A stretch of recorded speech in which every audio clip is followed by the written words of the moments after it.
course, and this is the kind of classic case of something that I think maybe we should focus less on in the future.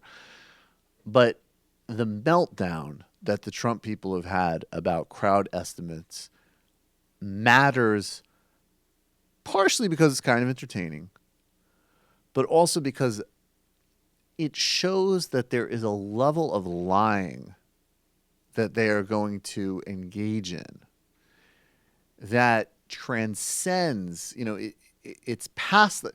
All politicians have framed or lied.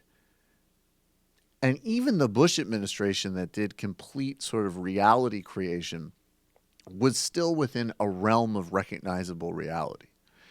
I think this is a Trump administration that honestly would order some kind of operation to plant fake WMDs in Iraq after they lied about it, let alone just lying about it to begin with. So here's Sean Spicer.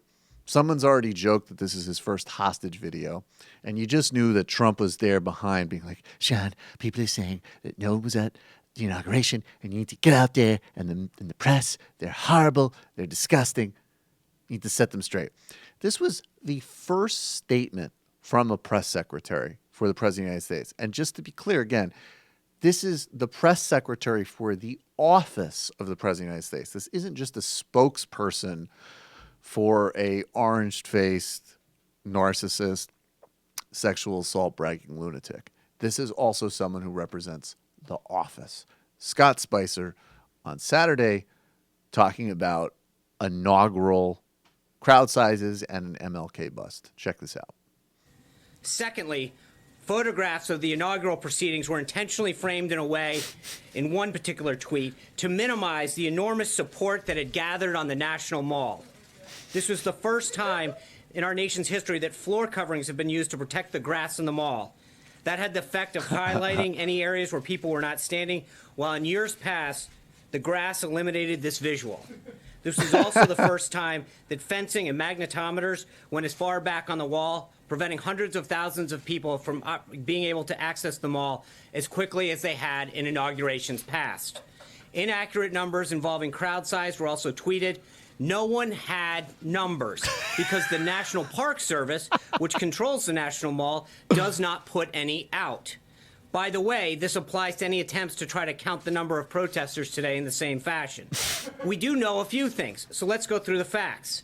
We know that from the platform where the president was sworn in to 4th Street holds about 250,000 people. From 4th Street to the media tent is about another 220,000. And from the media tent to the Washington Monument, another 250,000 people. All of this space was full when the president took the oath of office.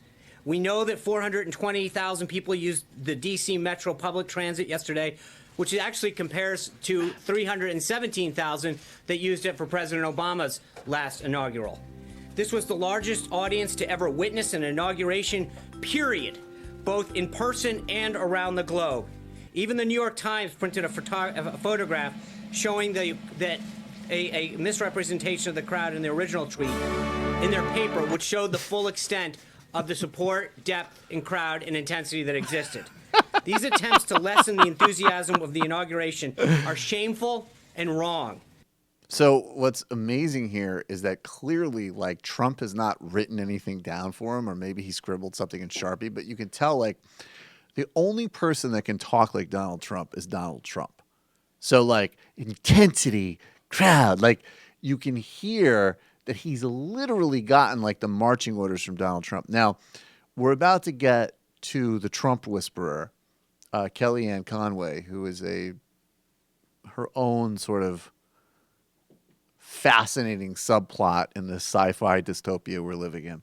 But reportedly, after Spicer's statement, which was roundly condemned because of, how hostile, demented, wrong, dishonest, and, sort of unhinged it was, Trump apparently let it be known enough for even Gabriel Sherman to tweet out that Trump thought it was terrible, that it was a bad statement. So we know three things. Trump clearly told him to say everything he said. Then he was right. It was terrible. And he has absolutely no loyalty. But of course, Sean Spicer, like all the other people in Trump's orbit, have no integrity or dignity. So this is going to be the first of many abuses he gets from the boss and then transfers onto the media. Sean, you got a little bit carried away out there, buddy. John, we got to work with these people for 4 years. You On your can't just second- go unhinged like that. The next time you go out there, you take a deep breath beforehand. Just count to 10. It's only an inaugural crowd size. It's not that big of a deal. I'm not even worried about I'm that. not even worried about it. It's not, I mean, sure, I mentioned it in passing. I don't know what made you freaked out about it. Maybe like 20 minutes before. You go out and you tell them that there was way more intensity for me than for the black guy. Okay. Trump is just obsessed with size. It's pathological. He won't let it go.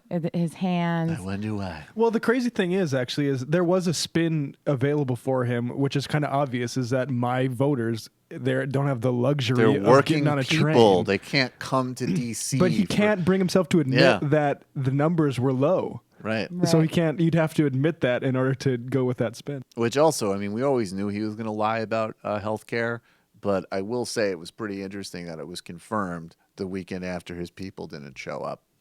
Like, oh, really? You can't take a day off from Walmart to come show your president support? I'm cutting Medicaid. I don't care. I mean, I was probably going to lie anyways, but no, I'm definitely going to lie, you slobs. All right, here's Kellyanne Conway. Trump appreciates her. She knows how to handle him because she knows how to spoil sociopathic children, and here she is. And I have never, I mean, honestly, I have never seen Chuck Todd get this heated. This is kind of extraordinary. Meet the press this past weekend. And you did not answer the question. I did answer your No, you question. did not. You did Yes, not I answer did. the question of why the president asked the White House press secretary to come out in front of the podium for the first time and utter a falsehood. Why did he do that? It undermines the credibility of the entire White House press office No, it on day doesn't. one. Don't be so overly dramatic about it, Chuck. You're saying it's a falsehood, and they're giving Sean Spicer, our press secretary, gave alternative facts to that. But the point remains. Wait a minute. Alternative that there's- facts? Alternative facts, 4 of the 5 facts he uttered. The Hey, one Chuck, thing he why- got hey, right Chuck. was Zeke Miller. 4 of the 5 facts he uttered were just not true. Look, alternative facts are not facts. They're falsehoods. Chuck, do you think it's a fact or not that millions of people have lost their plans, their health insurance, and their doctors under President Obama? Do you Oh, my God.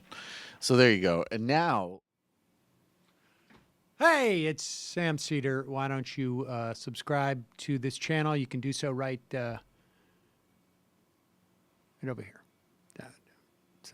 Over. Subscribe.